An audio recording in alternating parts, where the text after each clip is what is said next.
lhes perguntou: que mal fez este? De fato, não achei nada contra ele para condená-lo à morte. Portanto, depois de o castigar, mandarei soltá-lo. Mas eles insistiam com grandes gritos, pedindo que fosse crucificado. E o clamor deles prevaleceu. Então Pilatos decidiu atender-lhes o pedido. Soltou aquele que estava encarcerado por causa da revolta e do homicídio a quem eles pediam, e quanto a Jesus, entregou-o à vontade deles. Irmão, estava meditando acerca desse texto no fim de semana, porque ele deu um ensinamento muito grande para nos deixar. Hoje eu quero fazer um contraste sobre a pessoa de Pilatos e a pessoa de Jesus. Porque, irmão, é interessante no contexto dessa passagem que vai falar da condenação de Jesus, que Pilatos interrogou Jesus, Pilatos investigou Jesus, Pilatos sabia que Jesus não tinha cometido crime algum, ele sabia que Jesus não merecia ser condenado à cruz, mas mesmo sabendo disso, mesmo ele tendo poder e autoridade para não mandar crucificar Jesus, Pilatos não foi capaz de impedir isso.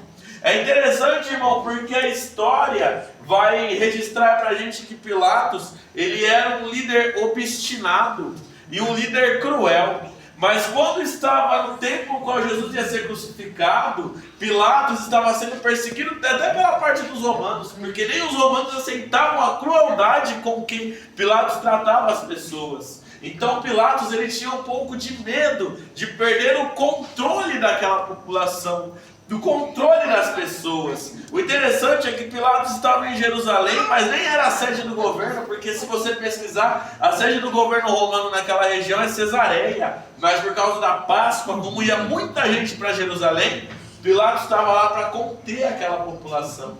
Tanto é que Pilatos ele vai levar Jesus diante daquele povo com a intenção de reverter o que o povo queria, fazer com que Jesus não fosse condenado. O que Pilatos não esperava é que ele ia encontrar ali uma multidão que tinha sido enfurecida pelos próprios sacerdotes e que pedia para que Jesus fosse crucificado e para que Barrabás fosse solto. E aí, diante dessa situação, irmão, Pilatos vai mandar crucificar Jesus.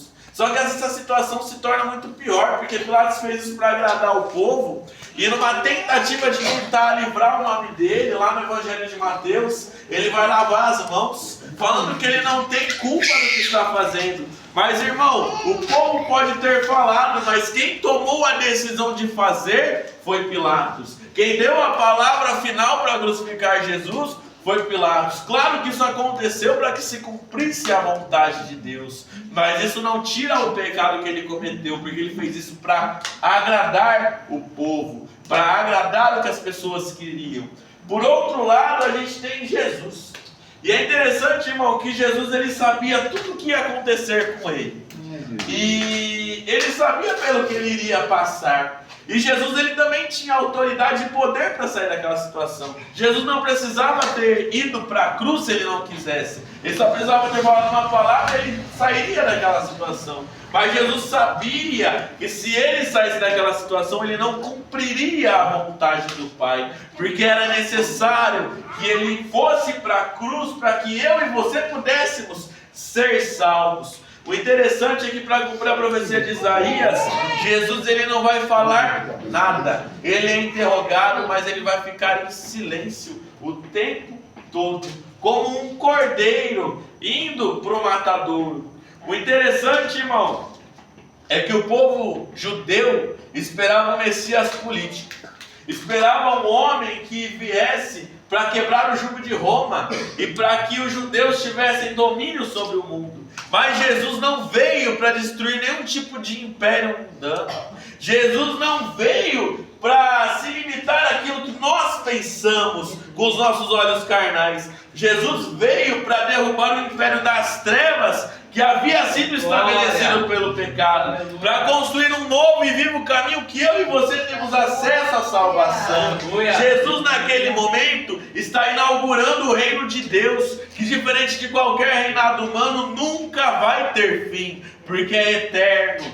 Então, irmão, a gente vê que talvez os judeus tivessem ficado frustrados com isso.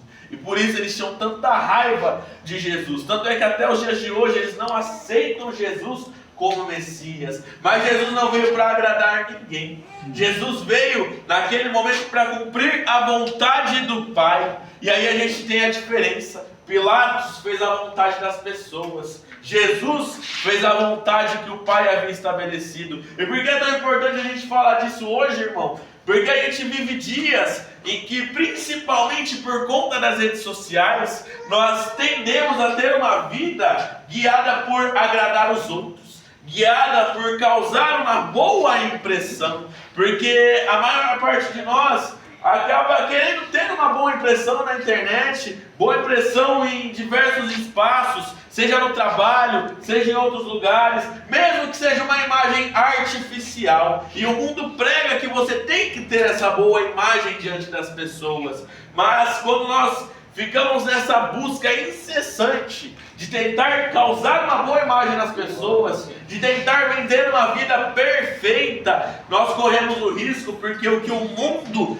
prega como o padrão, o que o mundo prega como bonito, o mundo não tem compromisso nenhum de estar alicerçado na palavra, porque muitas coisas que o mundo vai falar que é bonito, que é inclusivo, que é certo, é totalmente contrário ao que as escrituras dizem. Quando a gente baseia a nossa vida em agradar os outros, nós vamos estar consequentemente desagradando a Deus. Não é à toa que Tiago, no capítulo 4 da epístola dele, vai falar: a amizade com o mundo é inimizade contra Deus. Então eu pergunto para você, irmão, termina essa palavra com essa pergunta: a sua vida hoje tem sido pautada em agradar os outros ou em agradar a Deus? As palmas exaltam o nome do Senhor.